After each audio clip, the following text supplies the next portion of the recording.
রাধে রাধে। একবার কৃষ্ণ তার প্রিয় গোপিকাদের মনের ইচ্ছাকে পূর্ণ করার জন্য কৃষ্ণ এই গিরি গোবর্ধনকে তার শ্রীহস্তে ধারণ করেছিল। 7 দিন 7 রাত পর্যন্ত ধারণ করেছিল কৃষ্ণ।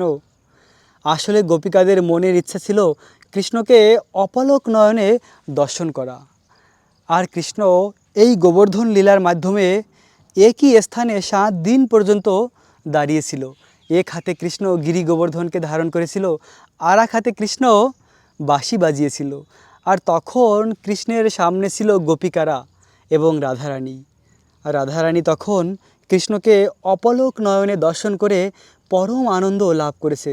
ব্রজবাসীদের গোপিকাদের যে মনের ইচ্ছা ছিল কৃষ্ণকে অপলক নয়নে দর্শন করা, তারাও কৃষ্ণকে অপলক নয়নে দর্শন করে মনের সমস্ত ইচ্ছাকে পূর্ণ করেছে।